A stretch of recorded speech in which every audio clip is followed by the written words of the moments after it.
All right, welcome back, everyone. Gonna steal Andrew's timer here. We should be back on track. Assuming you guys can hear me okay, at least the microphone shows up as working. I'll take that as a good sign.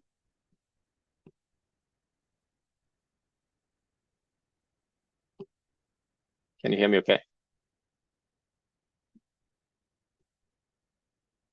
Feel free to type something in the chat if you do can hear me. I can hear Awesome, thank you, Hear thank you, appreciate it. Yeah, awesome. All right, so enrolling devices into Intune is we'll come back to some of the details around it, but they do require two things. A, you need to have permissions to do so. Two, Intune need to be configured to allow enrollment, and the default tenant is not. Entra is a little bit too much to my liking by default, but Intune does not allow automatic enrollment. And some functions that we want to use in Intune requires additional licensing, requires additional tenant configurations, or those functions will not be available to you. For example, the remediation script that I mentioned, they are oddly enough depending on Windows licensing in Intune. The another good example, feature updates in Intune. They requires the deployment service that has a license to it. So you must allow Intune to have those. And as I mentioned just before the break here, that particular configuration can take up to half an hour for Intune to realize that you've done something. Sometimes it takes a minute, sometimes it takes 30. So in order to be on the safe side, we're simply going to ask you to do that configuration now. So when we start to try to do the other stuff later, it will be available. Now, I've lost count the number of times I had enrollment failing because of licenses or features failing because of licenses. So what Andrew and I started to do a couple of years back is that basically the same groups that we use to assign permissions, we also use to assign licenses, to making sure that the right user have the right licenses to do things in Intune, and in this case, to enroll devices. So I'm going to share a PDF document with you here in the Zoom chat.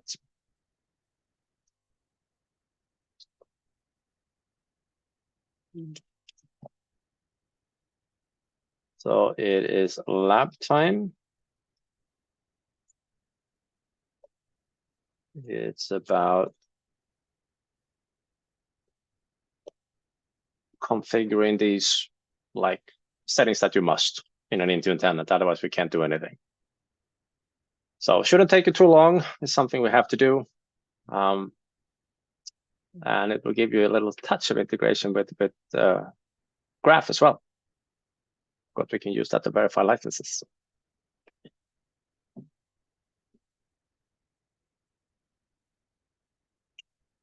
And Andrew and I will be here if you guys have any questions on the lab.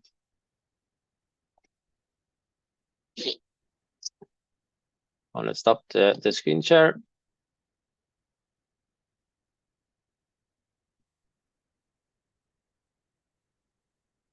And if anyone have troubles reaching their host, let me know.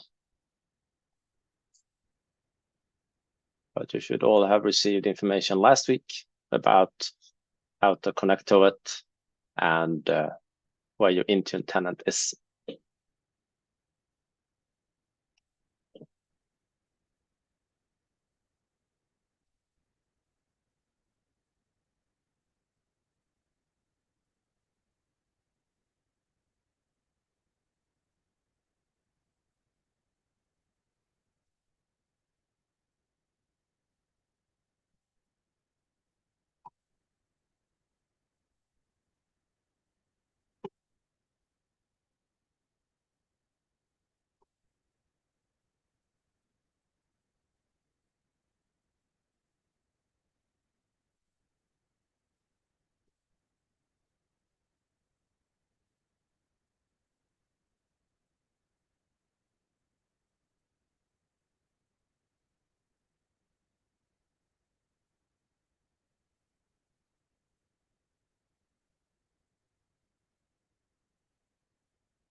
So on here again, if anyone having troubles accessing the PDF file, some organizations, they block attachments in Zoom.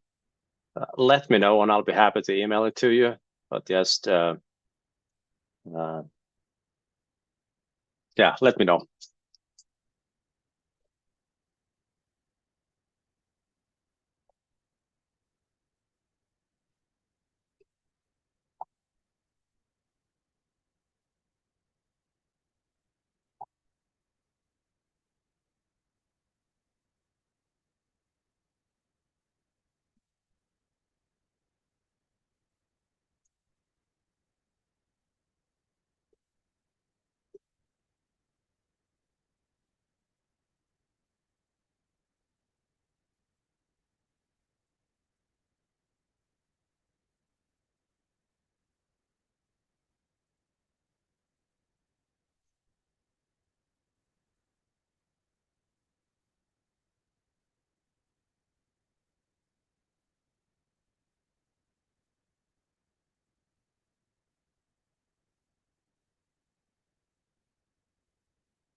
All right, I can see that some of you reported the lab is completed.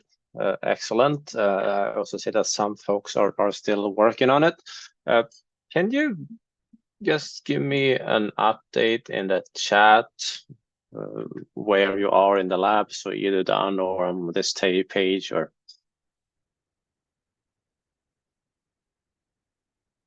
Awesome, thank you. Excellent.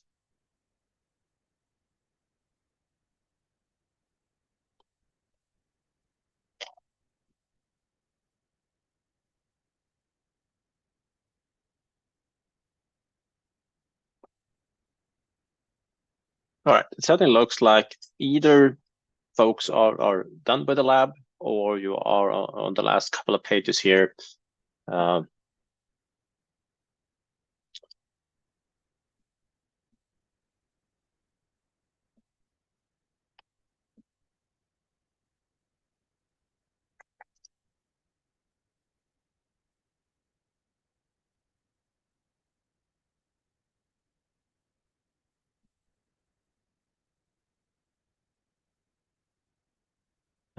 See a question diary card and a deployment service does not show.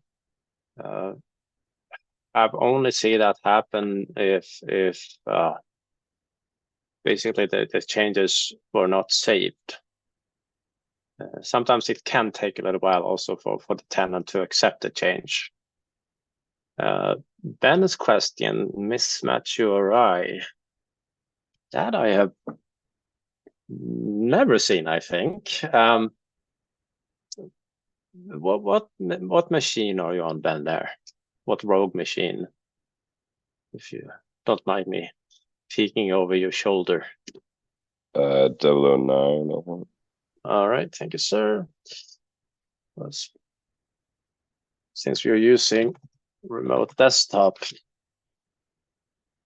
has a lovely feature to shadow sessions if you know the session number. The session number I can query. Your account is session number 4. You should see a request for remote control.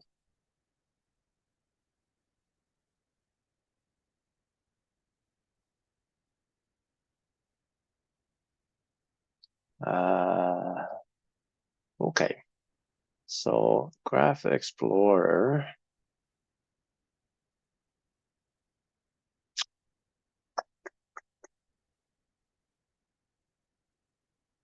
That I have never seen spinning like that before, but let's close this session completely and open up Edge again.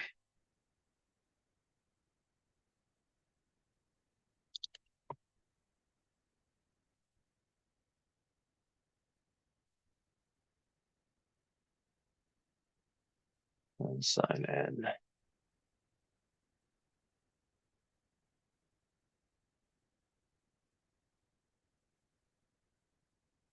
Huh.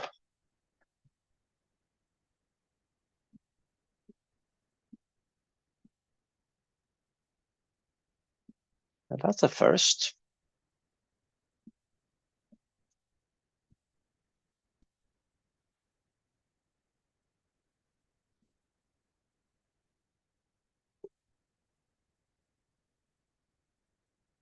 It's funny because you all have like replicas of new tenants.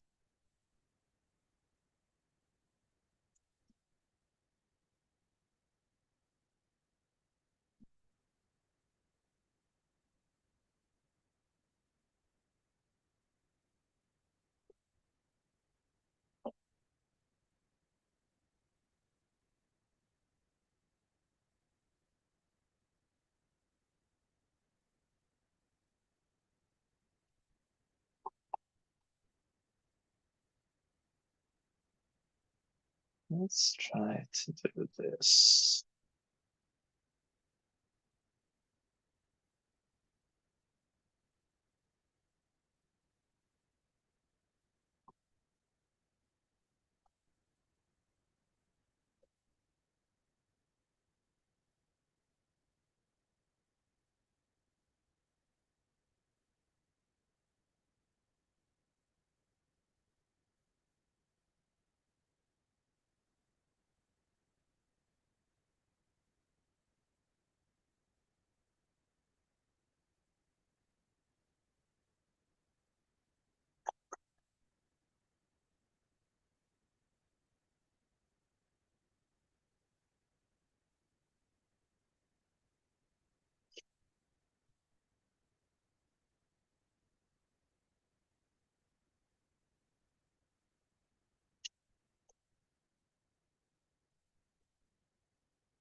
Close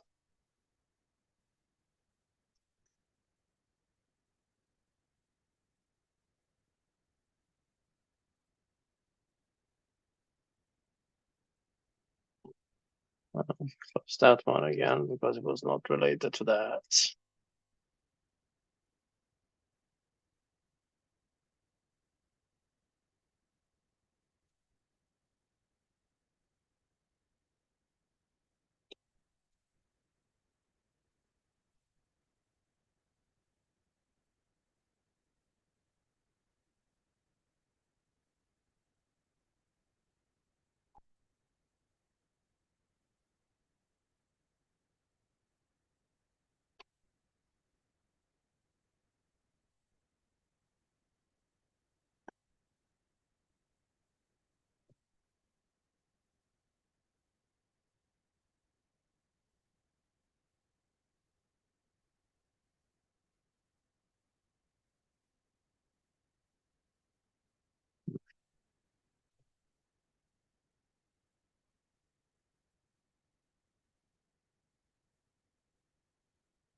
See what we have in permissions on this one. That one looks good. This one has the grid of the app that you were trying to use.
The Azure portal has slightly different.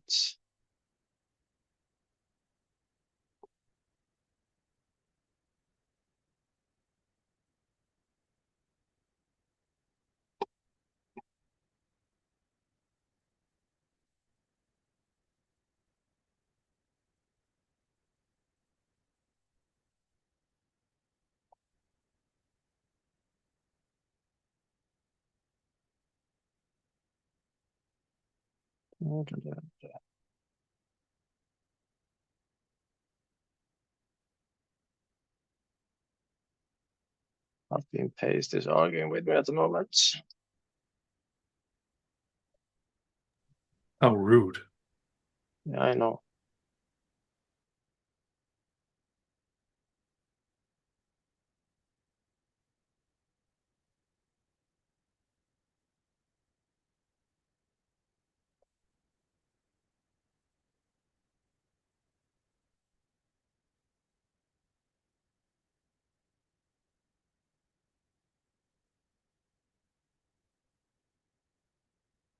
Hmm.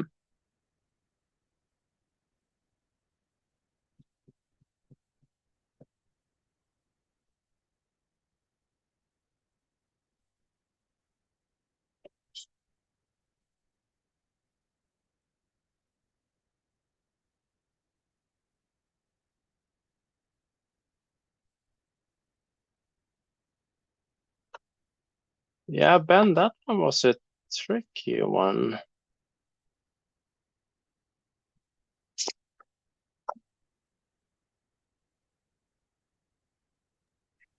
All about creating new novel problems.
Oh.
Bloody caches.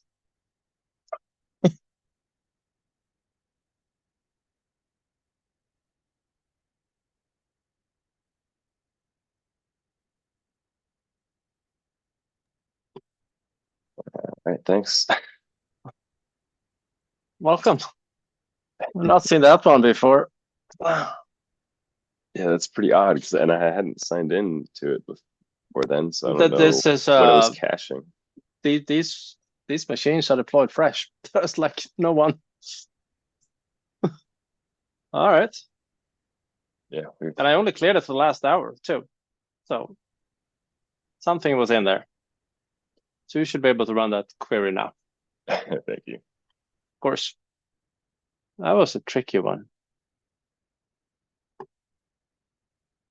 All right, let me go ahead and share my screen. It's always something, isn't it?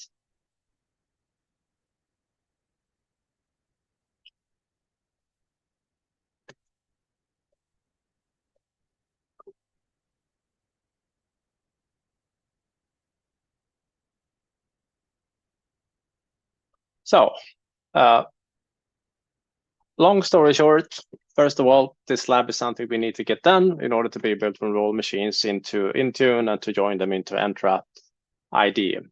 2 of you have trouble logging into Graph.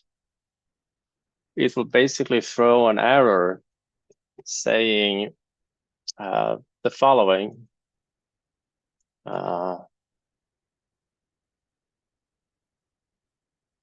That the redirect URI did not match. The documentation here was useless. It turned out to be cached credentials or something in the cache in Edge, because after going in and clearing the cache, could log in just fine. Well, troubleshooting class. We just done some troubleshooting. All right. Yeah, good. IE back in the days also. Absolutely.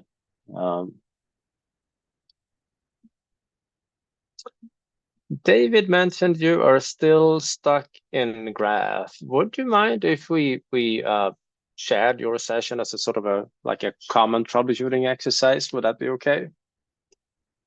Basically steal your screen for a bit. All right, what rogue machine are you on there, David?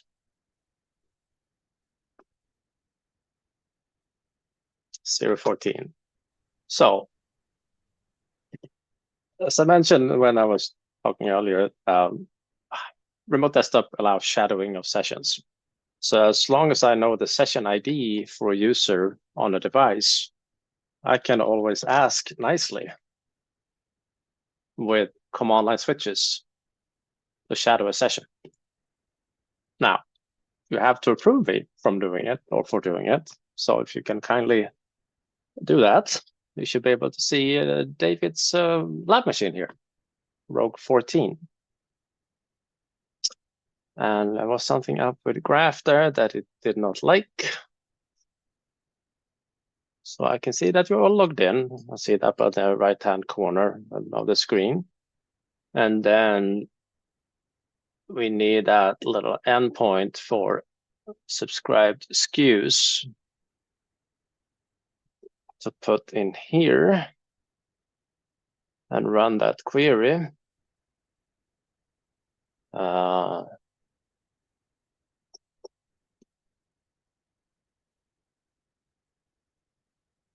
Which it didn't like. Let me try these. Usually we get an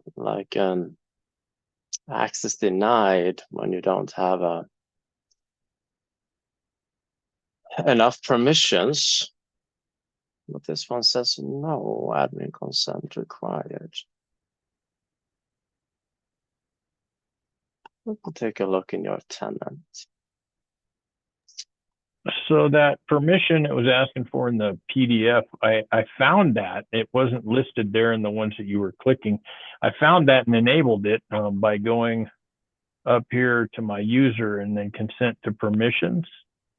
but that didn't help anything either. So that one usually shows up. And there we are.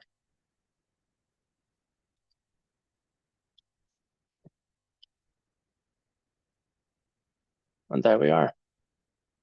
It was one of these other permissions that it needed. Probably organization read all. Well, when it said the lowest permissions available, I didn't want to go through and start clicking all those because, I didn't want to get an F. Sometimes this information is not like 100% true. In this case, this was the only change we did. So I did go in here and find that license permission and enable it in here because I couldn't find it in that list, but it didn't do any good either. So now that one should have showed up in this list. I've never seen it not showing up, so I'm not sure why it did. But once we have added these permissions here, we were able to see the service and showing a success status. As you will learn in the next lab, when you use PowerShell to do this, when we connect to Graph through PowerShell, this is where we can specify with what permissions we would like to connect. In that case, it's a little bit easier than this one here. But I think you're good to go. I don't have a good explanation to why that one wouldn't show up at first for you. All right. Well, I'm sure I can finish the lab now. Thanks. Of course. And thank you for letting me borrow your screen. It's as I see it, there is always things to learn from stuff not going the way we wanted them to go. Well, thanks for fixing my flat tire. Welcome. All right. Any other questions? Or anyone else that's basic? Yeah, go ahead. This is Lester. The attachment that was supposed to come through the chat didn't reach me. Do you mind emailing it to me? Let's see. I gave you my email address.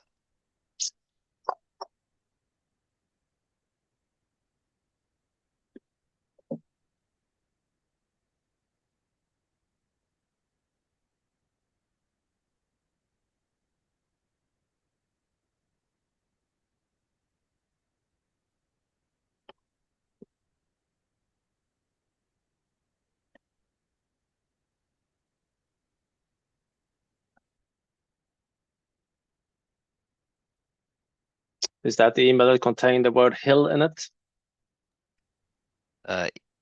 Hills, yes. All right.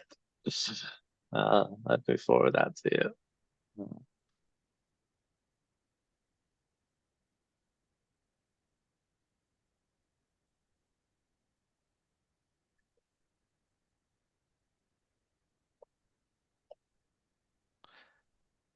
All right. It should be in your email.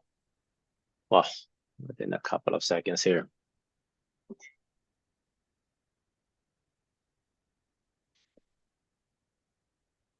Thank you.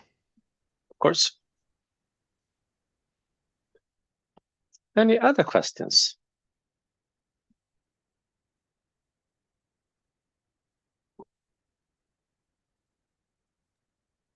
I hate to be the problem child here, but I don't see that group coming up in my members allowed to join devices.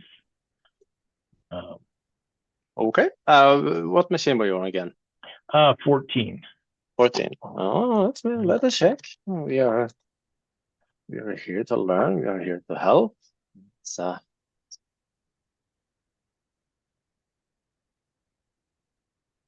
one of the perks. So if you click selected here and this one and add, you should have that license group if you created one. So my thinking is you did not create one.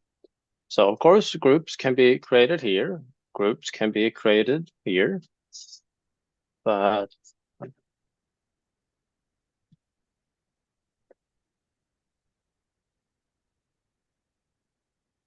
And groups can be created in the Intune portal also, for that matter. But different portals have different options for groups. User did not create the security group.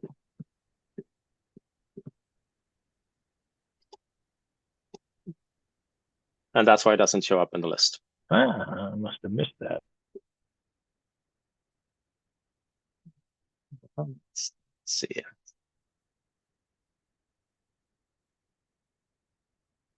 It was on page 2. So if you click add security group here and throw in that name,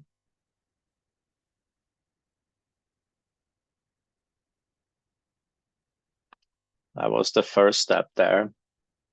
And then you need to add in the members to that group.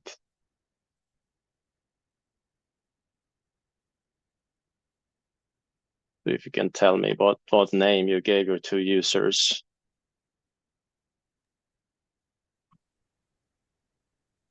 That you created.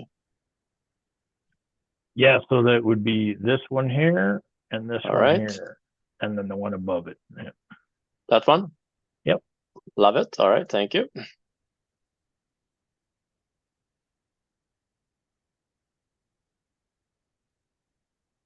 So that one has been added. And if I go back to the group again and go to licenses, this is where you can add those 2 licenses to that group so that the members of that group will have those licenses. So if I go back to users here, after that one has been done, eventually you will see licenses being assigned through that group membership. Can take a little while to populate, but that will show up here. All right. So now you have a group that has the right licenses.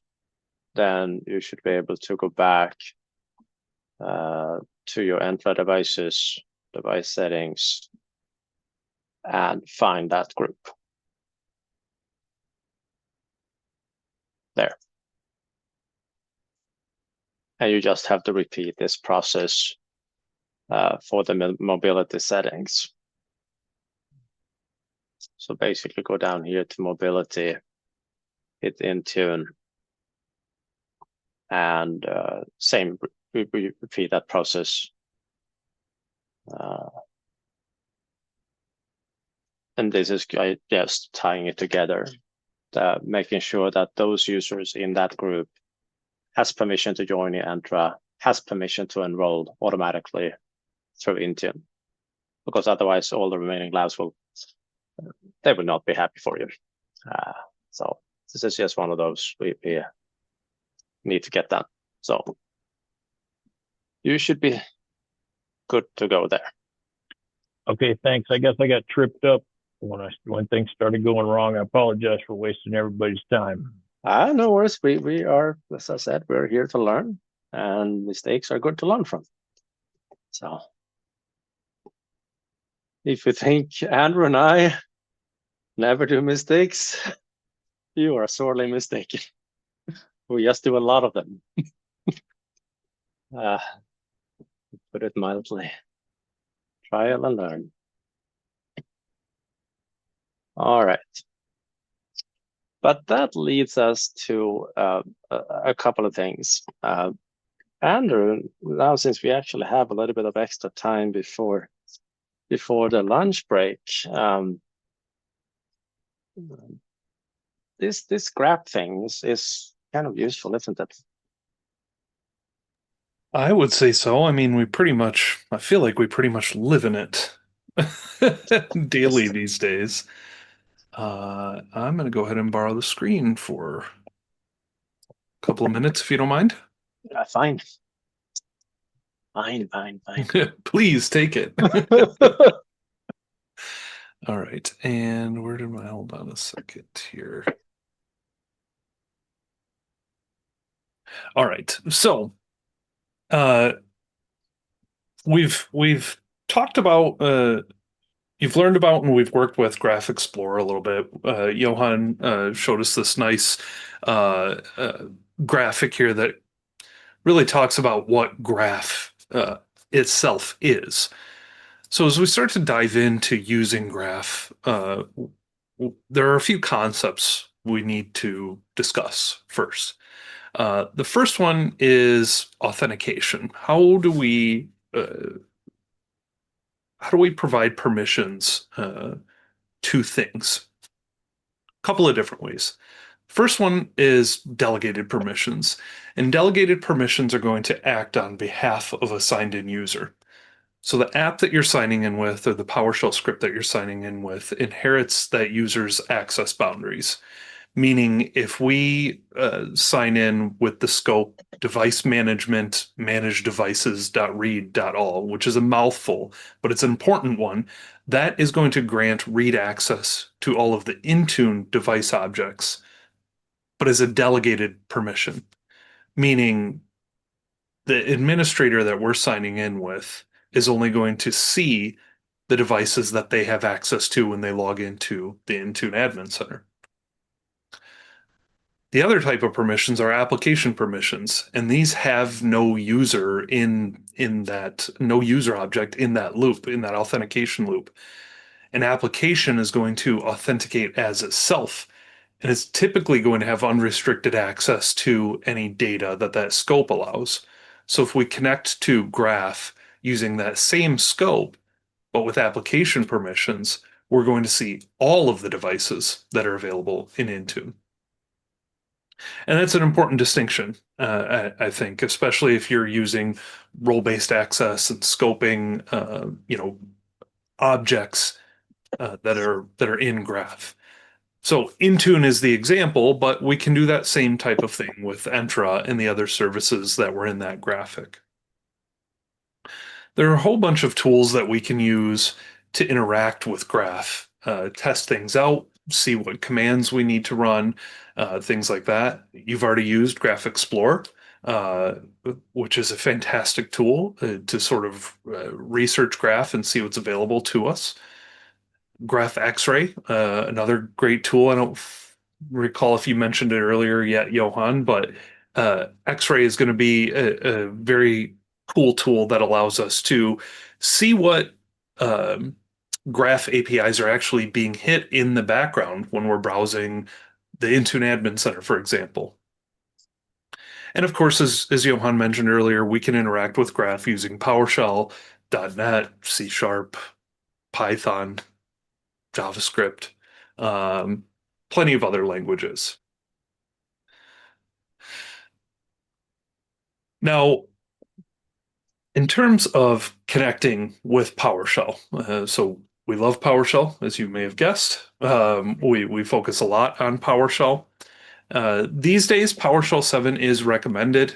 The Graph module is being used and tested against that, though Windows PowerShell is still supported. But 9 times out of 10, I would say if I accidentally started trying to connect to Graph with Windows PowerShell and I run into an error, one of the first things I do is try using PowerShell 7 to see if it fixes my issue. So definitely recommend starting with PowerShell 7. The Graph PowerShell SDK really is a PowerShell module that includes a whole bunch of other modules or submodules in it in order to interact with the different Graph services and endpoints. Installing it is pretty straightforward, but updating it, as we'll talk about here shortly, isn't as straightforward as updating a lot of other PowerShell modules. I'll say that much. Fortunately, as is often the case, community has put some solutions out there that make that easier for us.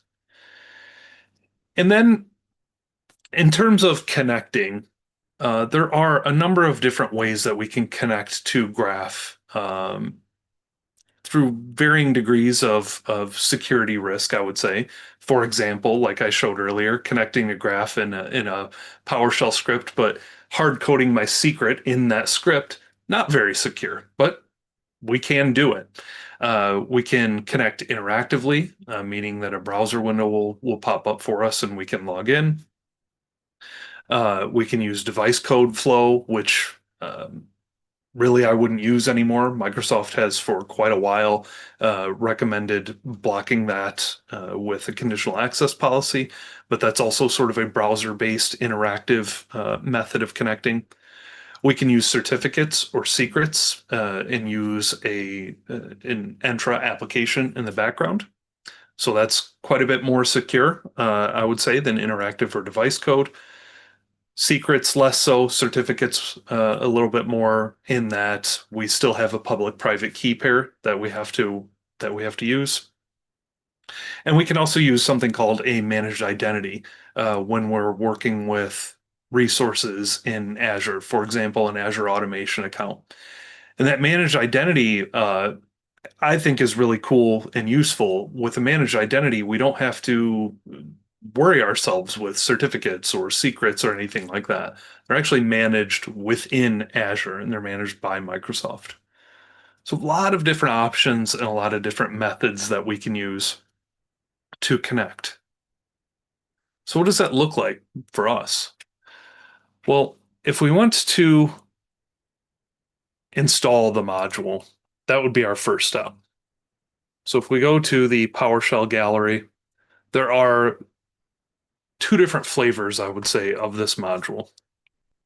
So if we search for Microsoft.graph, you can see here the very first result is the high-level module that's going to install all of these submodules here. Microsoft.graph.authentication, graph groups, graph users. And you can see these submodules are basically matching the various services or resources that you're going to interact with in Graph. Oftentimes, the most important of these, one that will always get loaded when you're interacting with Graph, is the Microsoft Graph Authentication module. And that's really what allows us to interact with and connect to Graph. This module is going to connect to the V1 Graph endpoint. If you want to connect to the beta endpoint, there's a completely separate module for it. It's called Microsoft Graph Beta. They are mostly the same cmdlets, but instead of a get mg user, for example, you would have get mg beta user. So the syntax is a little bit different to connect to that beta endpoint. The difference between these two endpoints is V1 is much more stable. I have heard folks from Microsoft say that it basically takes an act of God to get that API changed. Very long time, very long runway to get that API changed if they want to even add new information to it, for example. So what you'll often find are a lot of scripts out there that are calling the beta endpoint. The beta endpoint is often going to have more information available to you or different information available to you, and there's still change control around it, but it's much shorter, about 30 days that Microsoft has to provide some notice that one of those endpoints is going to change. So oftentimes, but not always, if I'm working with a new script, I will have both of these modules installed. And that is really as simple as, but I would say I would try to do everything from the V1 endpoint first. If you can't accomplish your task, then try to use the beta endpoint. Installing it is simple as running install module Microsoft.graph, like any PowerShell module from the gallery. When you do this, it is also going to pull all of those other submodules that I mentioned. You can see here what's available in that. Right now, we're currently on version 2.36.1. If I head over to Visual Studio Code here and do a Microsoft.graph wildcard and list available, we can see which ones I have installed. And so I'm a couple of versions behind. Part of the reason is I just haven't updated. Another part is from time to time, the Microsoft Graph module actually is released with bugs. I generally wait at least a week or so before updating. I believe one of these last couple of releases did have a bug in it. The good thing is that oftentimes those bugs are found and fixed very quickly. So you can see here, for example, 2.36 was released on March 12th. And 6 days later, 2.36.1 was released to fix some bugs in this version. Same with 2.35. So you can kind of see just here in the releases of why I'm still on 2.34. But updating these modules is an important part of using Graph. The reason why I said that could be a bit of a challenge is if we just run an update module against these modules, they won't update properly because all of these submodules, applications, users, Intune, groups, depend on this module right here. And so really we have to go through and uninstall all of our other submodules first, then come back around and uninstall Microsoft.graph.authentication. Then we simply reinstall the modules. The easiest way that we found to do that recently is through another PowerShell module. Who doesn't love managing PowerShell modules with PowerShell modules? And that module is uninstall Graph. It's from Meryl Fernando, who happens to be a Microsoft employee, but does a ton for the community. Graph X-Ray, I think, is Meryl's. Uninstall Graph is Meryl's. A whole bunch of different tools. Probably 6 or 7 different tools that I could think of that he puts out for the community. And what this does is simplifies everything that I just said. So when it comes time to update Microsoft Graph, I recommend installing this module, uninstall Graph, running it, allow it to uninstall all the modules for you, and then simply run install module Microsoft Graph again. Just a fantastic module. It saves Yeah. so much time. It makes a painful experience not so painful. Still takes a little bit though. It's pretty bad when Microsoft basically have to develop a module to deal with the install of another module. Exactly. So that's how we can manage the modules themselves. Let me actually drop this in the chat real quick. Yeah, it's one of those must-have Yes, modules.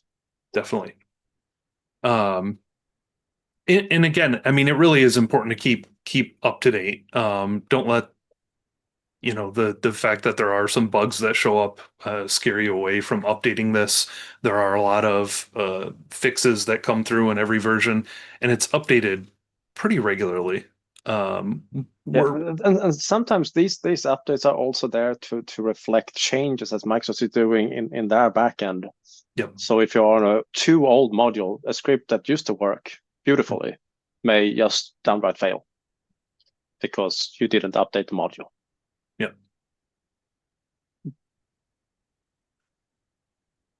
All right. I did have, if we could just go back to the script that I was running earlier today to create those Win32 apps. One of the methods that we use to connect are through app registrations and secrets. And so you can see here, did I use the same ones down here? Sort of. Well, you use the device code. Yep, there I used device code. Happened to be that it was cached already. But up here, using the Intune Win32 app module, I did connect using an app registration.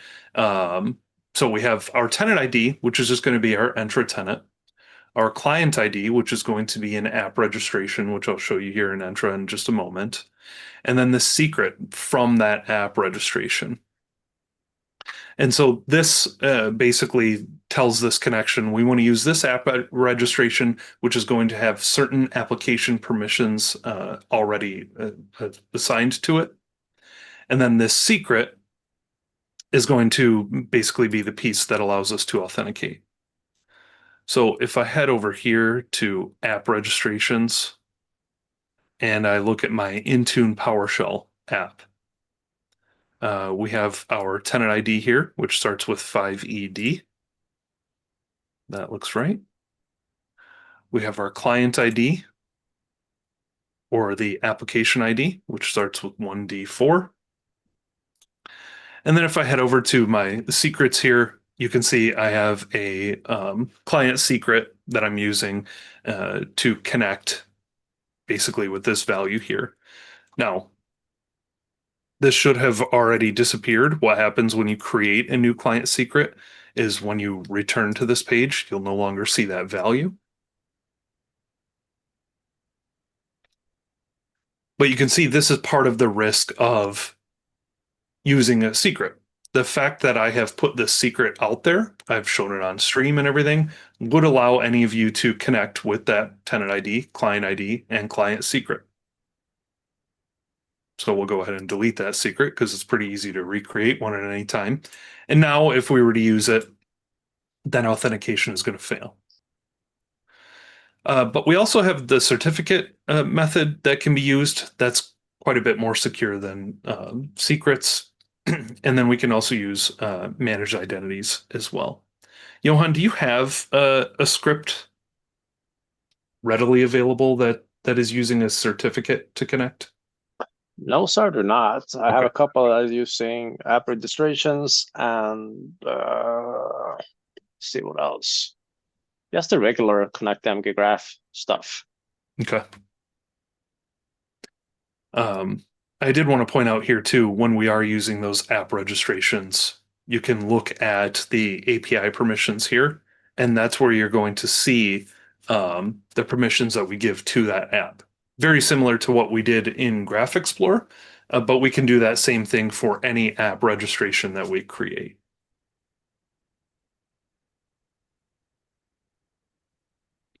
I know you've also, when you've automated this in the past, Johan, you've also scoped some of these things to like a group, for example, just to keep these more and more secure. You don't want them wide open. Yeah, I mean, for example, the scenario that I automate all the time, Niehaus is probably going to mention that in his session tomorrow, but when we work with Autopilot, as an example, we assign stuff to a group and we want to assign a device to a group. But instead of giving our script permission to update any group on the planet in our tenant, we can basically make the app registration an owner of that group. And what happens when you give someone owner permission to a group? Well, they get permission to add stuff to that group, but only that group. So there are other tips and tricks you can use to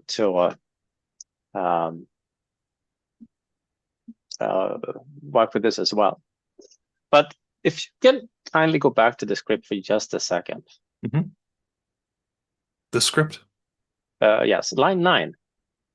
Mm-hmm. You are not allowed to answer, Andrew. But for the students here in the class, that particular command, from which module does it, which module does it belong to? Is it a graph module or is it Nikolai's module?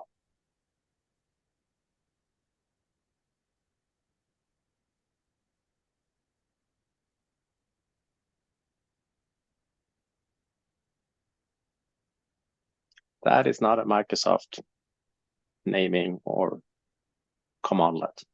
That one comes from Nikolai's module.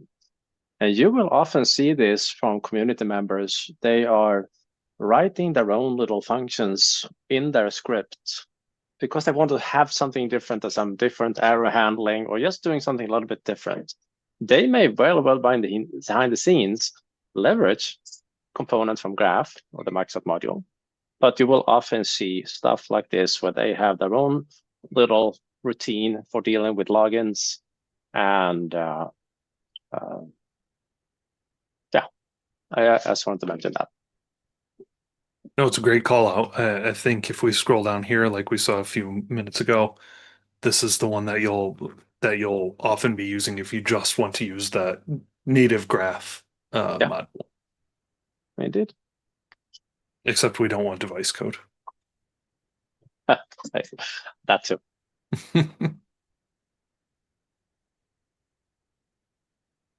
I can actually show real quick. Managed identity mention. Mhm. If we want to automate things using Azure automation, you can create this thing called a managed identity. I don't want to dive too deep into it, just sort of give a high level because there are a couple of different types of managed identities. But if you see here, I have an automation account. And in this automation account, I have a script that I want to run. If we look at this script here, content of the script isn't super important, but we're going to connect to Graph and we're going to get some information from Intune and Entra. So the way that we do that is with a managed identity. And you can see here, all I'm using with that connect mg graph commandlet is identity and blank. That's because in an Azure automation, if we head back here, we can go to this identity section and either use what's called a system assigned managed identity or a user assigned managed identity. And these identities end up showing up in Entra, and we can provide permissions to those managed identities. That was not what I wanted to do. I wanted to select this. So back here in our Entra applications, we can filter on managed identities. We can see that I have a specific managed identity right here that is going to have specific read-only permissions to run this PowerShell script here. And the nice thing about this is, again, I'm not having to even deal with managing the certificates or secrets or anything like that. They're managed for me. I never see them. Microsoft manages them. And it just makes this type of connection a lot more secure when you have the ability to do that.